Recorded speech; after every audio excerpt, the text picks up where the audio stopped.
Hello दोस्तों स्वागत है आपका स्लीपी क्लासेस की आज की इस इम्पॉर्टेंट वीडियो में। Now the turmoil, the insurgency, the civil strife, the civil war happening in Myanmar in the aftermath of the 2021 coup has been something जो कि हम कब से सुनते आ रहे हैं, कब से इसके बारे में जो है पढ़ते आ रहे हैं। Now, importantly, as situation worsens there and as जो ethnically armed organizations हैं वो और स्ट्रॉन्गर बनती जा रही हैं एंड जो उनकी मिलिट्री जनता है उन पे हावी होती जा रही हैं, ये इसका जो इम्पैक्ट है not just for Myanmar, not just for south east Asia, बल्कि इसका इम्पैक्ट इंडिया पे भी आ रहा है। एंड दैट इज़ वाई इनके जो इम्पोर्टेंट प्लेयर्स हैं उनके बारे में जानना एंड किस तरह से कहाँ कहाँ पे ये इंडिया को हर्ट कर सकता है उसके बारे में भी समझना बहुत ज़्यादा ज़रूरी है। And again as I say in all my videos, not only is this information relevant for your optional in terms of the analytical information, but इसके अंदर कुछ जो फैक्चुअल इंफॉर्मेशन है, कुछ जो इंपॉर्टेंट जोग्राफिकल फैक्ट्स हैं particularly, right, those are very very important even for your prelims.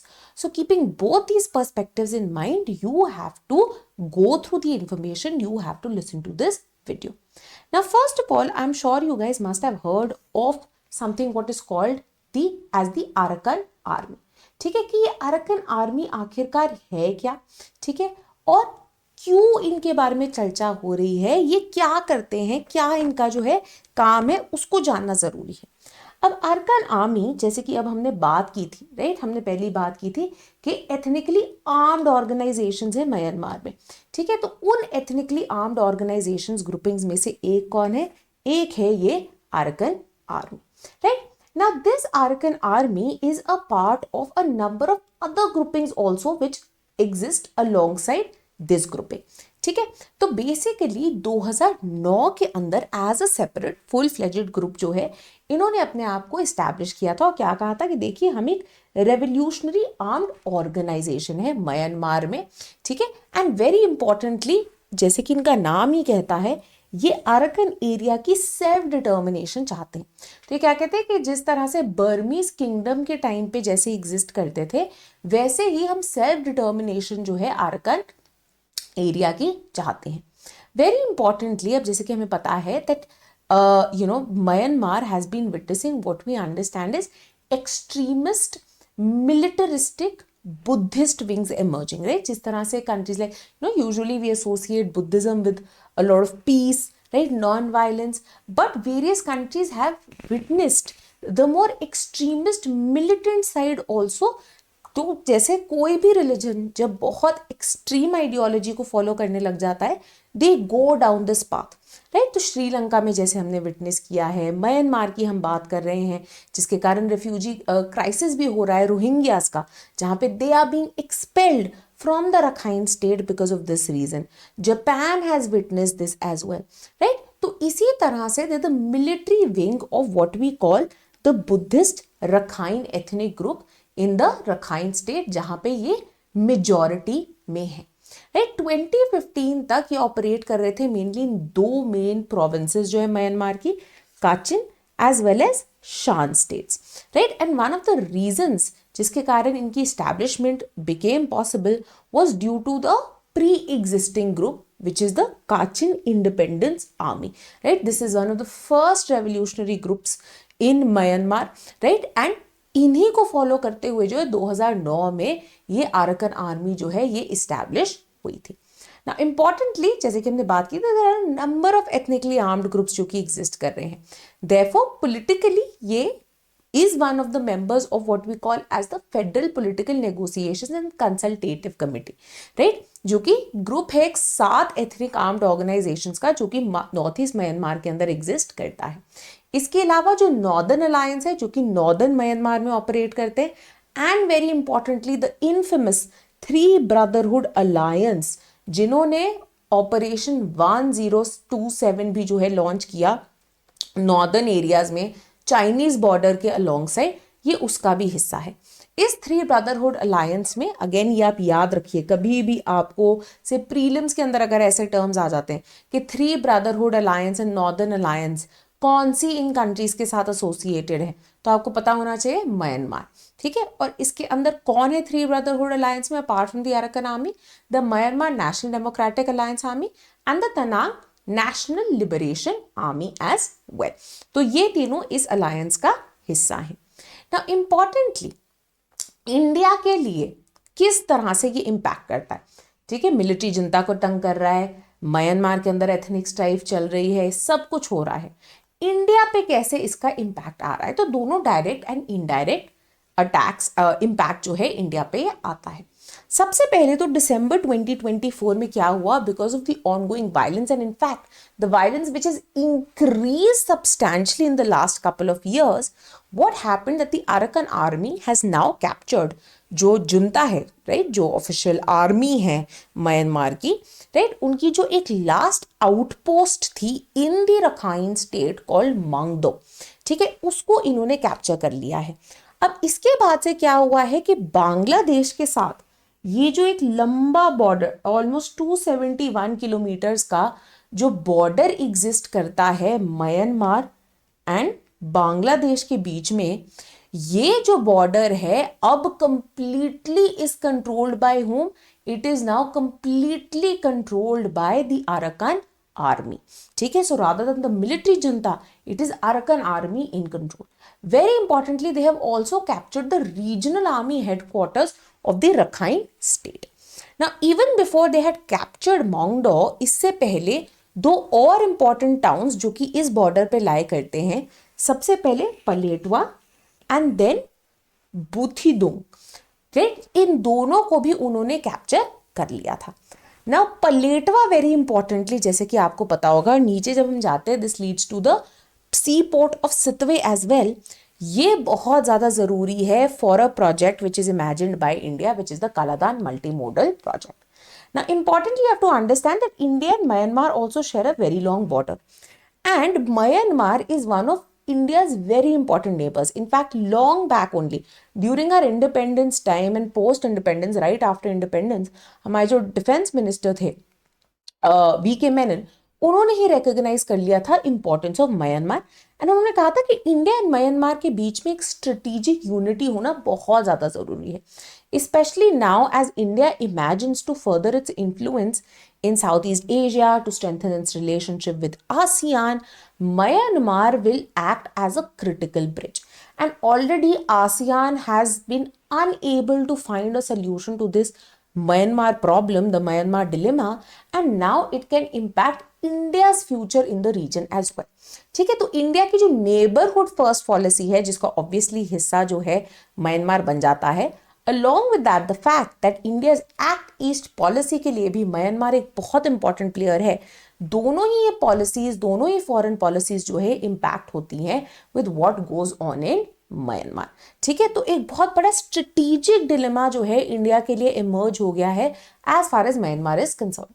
Apart from the Kaladan multimodal trade and transit project, जो कि डायरेक्टली ये जो रखाइन वाला एरिया है उसके थ्रू पास करता है, apart from this Myanmar is also part of the Asian trilateral highway project, जहाँ पे गुवाहाटी से लेके इमेजिन किया जा रहा है कि पूरी साउथ ईस्ट एशिया की कंट्रीज जो है कनेक्ट की जाएंगी, राइट, एंडिंग पॉसिबली एट हो ची मिन सिटी इन वियतनाम, ठीक है। तो अभी ये हाईवे इमेजिन किया गया है इंडिया से म्यांमार एंड देन थाईलैंड की तरफ बढ़ता हुआ, ठीक है। तो म्यांमार अब इसके अंदर भी बहुत ज़्यादा इंपॉर्टेंट है।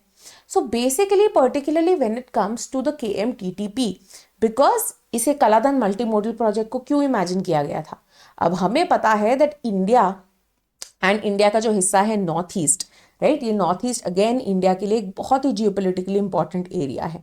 Now for its strategic security, for its development also, India has had to deal with connectivity issues, because पूरा नॉर्थ ईस्ट इंडिया के साथ कनेक्टेड है सिलीगुड़ी से होते हुए, कि बहुत ही पतला, जिसको हम चिकन्स नेक कॉरिडोर बोलते हैं, उसके थ्रू ही जो है कनेक्टेड है। तो इस कनेक्टिविटी इशू को, इस कनेक्टिविटी डिलेमा को बाईपास करने के लिए हमने इमेजिन किया था the Kaladan multimodal trade and transit project, जो कि कनेक्टिविटी को, सिक्योरिटी को, डेवलपमेंट को और ज़्यादा बूस्ट कर पाए। And at the heart of it lies the Rakhine state, right, जो कि इस KMTTP के लिए इतना ज़्यादा जरूरी है ना। पलेटवा जो कि उन्होंने कैप्चर कर लिया था, पलेटवा क्या है, ये लास्ट टाउनशिप है म्यांमार की। तो आप ये देखेंगे एकदम बॉर्डर पे लाई करता है, ये लास्ट टाउनशिप है म्यांमार की इन दिस KMTTP। एंड इसके बाद एक रोड शुरू हो जाती है जो कि पलेटवा को कनेक्ट करती है मिजोरम के जो शहर है, मिजोरम का जो टाउन है जोरनपुरी, उसके साथ। ठीक है, तो ये लास्ट एरिया, मतलब ये क्रिटिकल बॉर्डर पोस्ट है, right, within the project which will link it to India. They very importantly, even though Rakhine state जो है बॉर्डर करता है बांग्लादेश को and not really India directly, but problem क्या है कि जो की पोर्ट है सितवे का, जहां से कनेक्टिविटी की बात हो रही है कि यही जो सितवे पोर्ट है ये आगे चल के कैलकाटा से जो है कनेक्ट होगा, देयरबाय ओवरकमिंग द कनेक्टिविटी की difficulties, as well as the road which is the Sittwe Paletwa road, right. Paletwa से जोरनपुरी जाने के लिए, या फिर पलेटवा से आपने जोरनपुरी से मेन तो कहाँ पे पहुंचना है, नीचे सितवे पोर्ट में भी पहुंचना है। ठीक है, तो अब उस सब के लिए रखाइन स्टेट बहुत ज्यादा जरूरी हो गया है। Very importantly, very critical is the deep sea water port of Sittwe, right, जिसके अंदर बहुत इन्वेस्टमेंट लगी है, जो कि मैरिटाइम कनेक्टिविटी विद कोलकाता को इंश्योर करता है, plus the Kaladan river, right, जो कि इंटरनल वाटरवे का काम करेगी, and then the connection via road also of Paletwa and Zorinpui, जो कि मिजोरम से आगे कनेक्ट होगा। तो अब ये तीनों के तीनों बहुत ही क्रिटिकल पार्ट्स हैं of this KMTTP project. Now the problem is what, कि अब ये जो KMTTP जिसको हमने इमेजिन किया है as the end all of security, for strategic reasons, for connectivity purposes, for developmental purposes, now the problem is कि इस insurgency के कारण उस पे क्या impact है। Now मोटा मोटा most of the things of this project are on track, right? जो waterway section था कलादान का, that has been completed, a lot of money has been put into it. However जो road link है Mizoram to Sittwe seaport का, वो अभी भी unfinished है। अब 2023 में अराकान आर्मी ने क्या बोला था कि देखिए हमें अपना दुश्मन मत मानिए, हम तो ये रोड कंस्ट्रक्शन को हैम्पर नहीं करना चाहते। बेसिकली 5 कंपनीज म्यांमार की जो है उन्होंने कंसोर्टियम बना लिया, उनमें से एक कंपनी जो है गवर्नमेंट की मिलिट्री जनता को भी रिप्रेजेंट करती है, एंड इरकॉन जो है इंडिया की, राइट, जो रेलवेज की कंपनी, उनके पास जो है कॉन्ट्रैक्ट आ गया था इस रोड को कंस्ट्रक्ट करने का। बट प्रॉब्लम क्या है, बहुत सारे प्रॉब्लम्स आ रहे हैं, कंस्ट्रक्शन नहीं हो पा रही है, वर्कर्स जो है डरे रहते हैं, वो भाग जाते हैं, तो ये सारी प्रॉब्लम है। So even though Arakan army claims कि भैया हम तो चाहते हैं कि ये जगह डेवलप हो, हमारे लिए भी ये डेवलपमेंट लाएगा, राइट, एक्शन ऑन ग्राउंड जो है वो नहीं हो पा रहा। ऊपर से वायलेंस भी बहुत ज्यादा बढ़ गई है, right, particularly since the launch of what we call is operation 1027, another very important fact to remember, right? Operation 1027 किनके साथ एसोसिएटेड है, म्यांमार के ये जो एथनिकली आर्म्ड ऑर्गेनाइजेशंस है, पर्टिकुलरली द 3 ब्रदरहुड अलायंस जो है, तो नॉर्दर्न एरियाज में जो है ये पर्टिकुलरली बहुत ज्यादा एक्टिव हो गया, जिसके कारण it has created security dilemmas for India's north east, particularly Manipur and Mizoram के स्टेट्स में। तो मणिपुर तो ऑलरेडी हम बात कर रहे हैं कि a lot of trouble which is being witnessed in Manipur is being connected to the turmoil which is ongoing in Myanmar, right, जहां पे इंडिया के बहुत सारे जो एथनिकली आर्म्ड ग्रुप्स हैं, right, they find solace within Myanmar, वहाँ पे arms इनको मिलते हैं, एंड वेरी इंपॉर्टेंटली जो फ्लरिशिंग नारकोटिक्स ट्रेड है, स्मगलिंग है, उनके थ्रू इन्हें जो है स्पॉन्सर किया जाता है, इनको पैसा मॉनेटरी सपोर्ट जो है दिया जाता है। ऊपर से there is also ethnic links, Myanmar का जो चिन एथनिक ग्रुप है उसके बहुत स्ट्रॉन्ग लिंक्स हैं with the Kukis in Manipur, and several Meitei militant groups जो हैं म्यांमार का जो सागाइंग रीजन है ये वहां पे बहुत ज्यादा एक्टिव है। इनफैक्ट ये माना जाता है इनको सपोर्ट भी मिलता है म्यांमार की मिलिट्री जनता से। So basically India is in a catch-22 situation. How does it deal with it, right? अब India has always been seen as a supporter of democracy, but when it comes to the military junta, India has been okay with them, right? India has had no problems with them, and particularly given the humanitarian crisis going on in Myanmar, India really hasn't said anything, right? Why? Because this also has had ramifications for India, particularly in terms of the Rohingya refugee crisis. इसका सबसे ज़्यादा भार तो obviously Bangladesh में पड़ा है, COX बाजार की आप हालत देख लीजिए, but the point is via Bangladesh एक इनफ्लो जो है इंडिया की तरफ भी आ गया है, right, and India has been trying to back them out. Why? Because again this leads to demographic changes, this leads to ethnic violence, this leads to tensions in India north east. ठीक है, तो ये एक major trouble point बन गया है India के लिए. Then very importantly we look at Myanmar's borders, right? That does Myanmar want to do anything? Now, what the problem is that when we look at Myanmar's borders with India, technically ये जो चिन state and सागांग state है, they have been least troublesome for Myanmar. तो India के लिए ये भी बड़ी problematic situation है, राइट. जब भी हम उनके नेबर्स को देखते हैं ना, इंडिया के पर्टिकुलरली अगर आप ईस्ट में भी देखो तो बांग्लादेश एंड इंडिया का बॉर्डर, तभी हम बोलते हैं कि अब वो इतना पोरस भी होता है, तो बांग्लादेश ज़्यादा टेंशन ही नहीं लेता. क्यों नहीं लेता? बिकॉज उनके लिए ये लीस्ट ट्रबलसम बॉर्डर है, राइट. बांग्लादेश के लिए मेजर ट्रबलसम बॉर्डर है अगेन आपका जो म्यांमार के साथ फॉल करता है. Similar is the case with Myanmar. वो ज़्यादा टेंशन लेते ही नहीं because this border is the least of its problems compare to the other neighbours, right. Bangladesh के साथ जब हम देखते हैं, रेफ्यूजी क्राइसिस जो है मेन वहीं पे एग्जिस्ट करता है. चाइना के से जब हम बॉर्डर देखते हैं, वहां पे जो एथनिकली आर्म्ड ग्रुप्स है वो सबसे ज्यादा एक्टिव है, सबसे ज्यादा वायलेंस वहां पे हो रही है, सबसे ज्यादा ट्रबल वहां पे क्रिएट हो रहा है. चाइना की जो गवर्नमेंट है वो भी इंटरफेयर कर रही है, सपोर्ट कर रही है, जनता भी वहां पे अंदर मेडल कर रही है, तो बहुत ज्यादा वायलेंस है उस एरिया में. And then when we look at its borders with Thailand and Laos, ये again troublesome areas है. Why? Because this falls within the notorious golden triangle का area, right? जहाँ पे narcotics, drugs की production, smuggling, poppy cultivation बहुत ज़्यादा है, and in fact in recent years due to the political turmoil और ज़्यादा बढ़ गई है.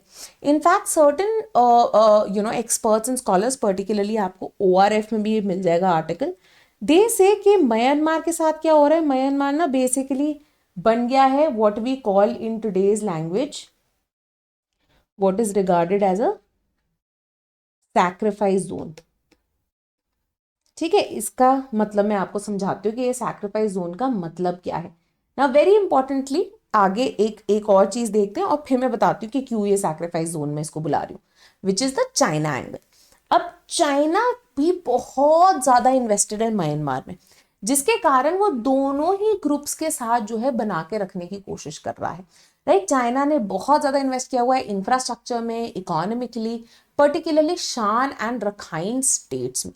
ठीक है, रखाइन स्टेट्स के अंदर तो हम देख सकते हैं कुनमिंग से लेके यहां नीचे तक, ठीक है, बहुत important China Myanmar economic corridor है जो कि बेल्ट एंड रोड इनिशिएटिव का हिस्सा है.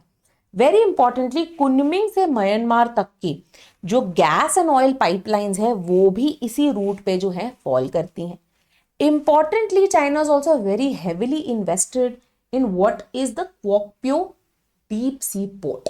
तो अगर आपको क्वेश्चन है क्वॉकप्यो कहाँ है, बेल्ट एंड रोड इनिशिएटिव का एक इंपॉर्टेंट हिस्सा, ये कहाँ है, ये बेसिकली फॉल करता है म्यांमार के अंदर. Now, not only is it a deep sea port, it is also been created as a special economic zone. अब ये भी रखाइन स्टेट में है, सितवे भी रखाइन स्टेट में है ना. तो अब क्या हो गया, इकोनॉमिक इंटरेस्ट का क्लैश हो गया, पर्टिकुलरली किसके साथ, इंडिया के साथ हो गया. इसीलिए ये माना जाता है by experts including people like lieutenant general PC Nair while writing in the Vivekananda India foundation कि चाइना तो तंग करना चाहता है इंडिया को एंड इनफैक्ट अपनी इन्वेस्टमेंट्स पे और ज्यादा डबल डाउन कर रहा है. तो इनफैक्ट हम देख सकते हैं कि 2021 के कू के बाद से look at the kind of massive investments that China has made in Myanmar. ठीक है, यू हैव द मिनलिंग गेंग LNG की पूरी पाइपलाइन, राइट, जो कि अगेन चल रही है. You have the Kyaukphyu special interest zone, you have the new Yangon नीचे जाके वो भी स्पेशल इंटरेस्ट जोन है, वहां पे एक टाउनशिप का प्रोजेक्ट भी चल रहा है, पावर प्लांट्स है, डीप सी पोर्ट्स है, everything has been invested. Now, not only is Myanmar very rich in gas, जिसके कारण ये गैस पाइपलाइंस एक्सेट्रा बनाई जा रही हैं, but Myanmar also has rich deposits of rare and critical minerals. ठीक है, और इसी के कारण हम कहते हैं कि सैक्रिफाइस जोन बन रहा है ये. वाई? बिकॉज पहली चीज तो इतना ज्यादा नेचुरली मिनरली रिच है, आगे चलते हुए ये रेयर मिनरल्स, क्रिटिकल मिनरल्स कितने ज्यादा जरूरी होते जा रहे हैं, ऊपर से पॉलिटिकल इतनी इंस्टेबिलिटी है, तो इलीगल माइनिंग, इन चीज़ों की स्मगलिंग ईजिली हो पा रही है, जिसके कारण लीस्ट बेनिफिट हो रहा है म्यांमार को। कोई डेवलपमेंट नहीं हो रही, आराम से easy smuggling and cheap prices पे जो है जो करवाना चाहते हैं वो इसका गेन्स जो है वो लूट रहे हैं। तो ये मेजर प्रॉब्लम है जो कि अब म्यांमार की ही नहीं बल्कि इसके रीजनल नेबर्स भी सफर कर रहे हैं। And it's not like China को अब घबराहट नहीं है, right? When you look at cyber crime which is taking place in Myanmar, when you look at the kind of ethnic armed groups जो कि वायलेंस क्रिएट कर रहे हैं चाइना बॉर्डर पे भी, this is also a pain in the head for China as well. So therefore, it is very important not just for India but other neighbors also to find a long-term situation to the Myanmar dilemma, ताकि not just Myanmar बल्कि regionally भी stability, security and development in the longer run जो है वो ensure की जा सके.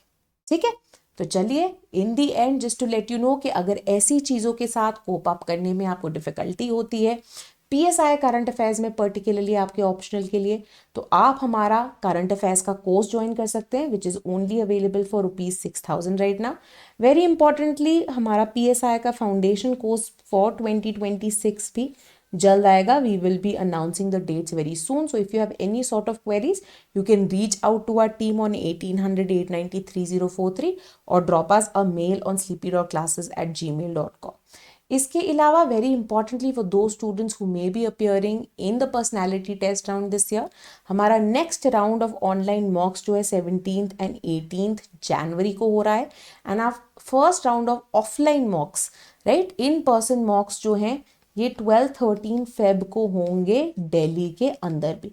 Again if you want any more information regarding the same you can call us or WhatsApp us or visit our website also to enroll in the same. This was all from me today. Thank you and keep watching Sleepy Classes.